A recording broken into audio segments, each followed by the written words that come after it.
زندہ کتاب ہے جس کی تعلیم پر انسان صدق سے عمل کرے تو آج بھی خدا سے ہم کلام ہو سکتا ہے، اور خدا کی تائید و نصرت کے نظارے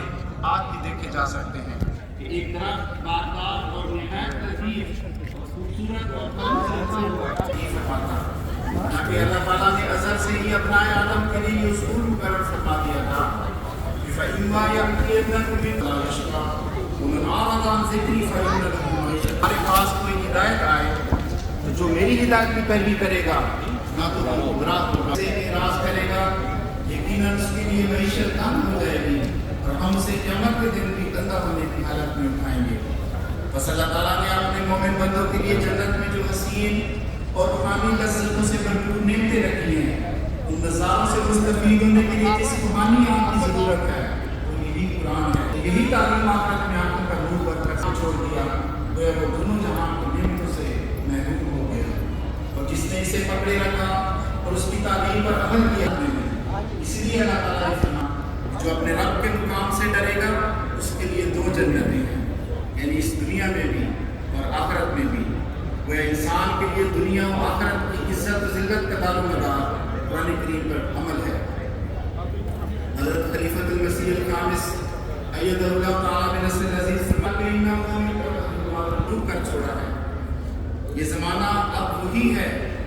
جب اور بہت ساری دلچسپیوں کے سامان پیدا ہو گئے ہیں، انٹرنیٹ وغیرہ ہے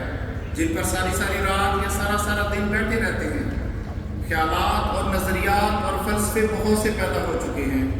جو انسان کو مذہب سے دور لے جانے والے ہیں، اور مسلمان بھی اس کی لپیٹ میں ہیں۔ دنیا میں سارا معاشرہ جگہ عمل یہ ہو رہا ہے۔ یہی زمانہ حضرت مسیح موعود علیہ السلام قرآن کی اس متروک شدہ تعلیم کو، قرآن کریم کی اس متروک شدہ تعلیم کو دنیا میں دوبارہ رائج کرنا ہے، اور آپ نے یہ رائج کرنا تھا، اور آپ نے یہ رائج پر احمدی کی ذمہ داری ہے کہ وہ قرآن تعلیم پر نہ صرف عمل کرنے والا ہو، اپنے پر لاگو کرنے والا ہو، بلکہ آگے بھی مسیح موعود علیہ السلام کے مشن کو آگے بڑھائے۔ اور کبھی بھی یہ آیت جو میں نے اوپر پڑھی ہے، کسی احمد السلام کا یہ فکرہ ہمارے ذہن میں ہونا چاہیے کہ جو لوگ قرآن کو عزت، قرآن کے ہر حکم اور ہر لفظ کو عزت دینے والے ہوں اور عزت،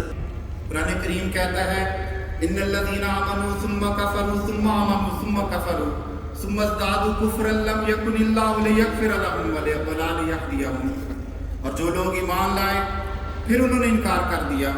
پھر ایمان لائے پھر انکار کر دیا، پھر کفر میں اور بھی بڑھ گئے، اللہ انہیں ہرگز معاف نہیں کر سکتا ہے۔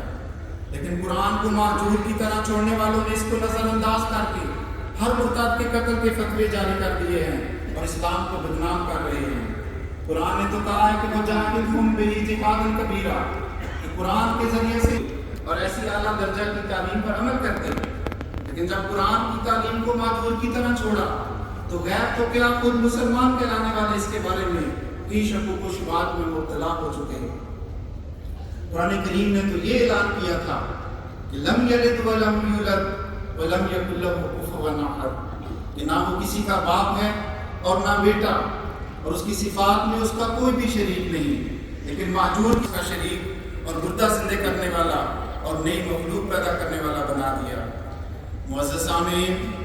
یقیناً یہ نظارے قرآن کریم کے محض رسم الخط آ جانے کی پیش گوئی کو سچا ثابت کر رہے ہیں، اور ایسی بدعات کے قلعہ کما کرنے، ان غلطیوں کی اصلاح کے لیے اور قرآنی تعلیمات کی ان کی حقیقی روح کے ساتھ پیش کرنے کے لیے محمد علیہ السلام نے اس بارے میں کلیدی نصیحت فرمائی۔ آپ فرماتے ہیں تمہارے لیے ایک ضروری تعلیم یہ ہے اس طرح نہ چھوڑ دو کہ تمہاری اسی میں زندگی ہے۔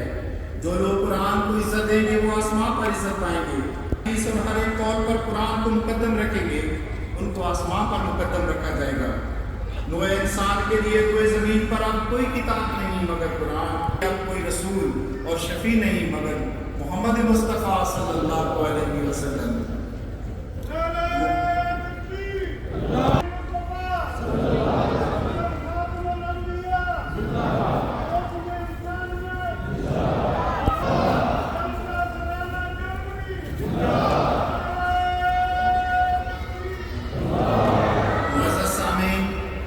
یہ وہ قرآن ہے جو خدا نے ہم کو دیا ہے۔ محمد مصطفیٰ غلام احمد کی، غلام احمد کی، اسلام احمدیہ، اسلام احمدیہ، خلافت احمدیہ، حضرت امیر المومنین، حضرت خلیفۃ المسیح الخامس،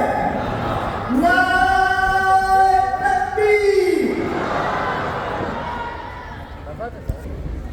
اور اس کے بعد آج بھی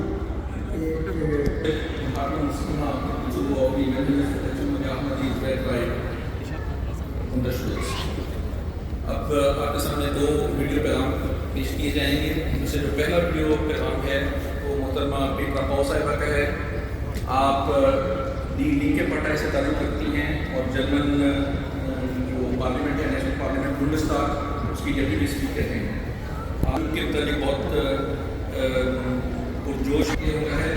persönliche Beziehungen zur Jamaat und insbesondere zu unserem Landesbeauftragten für Thüringen, Herrn Süleyman Malik Said۔ جو دوسرا ویڈیو پیغام ہے وہ بوڈو راملو صاحب کا ہے۔ بوڈو راملو صاحب صوبہ تھیورینگن کے چیف منسٹر ہیں اور بہت سالوں سے جماعت کے نائب قریبی دوست ہیں اور ذاتی تعلقات ہم کے ساتھ رکھتے ہیں۔ خاص طور پہ ہمارے جو صوبائی نمائندہ ہیں تھیورینگن کے لیے سلیمان ملک صاحب، ان کے ساتھ پرانے تعلقات ہیں۔ Ich grüße Sie herzlich zu Ihrer 48. Jahrestagung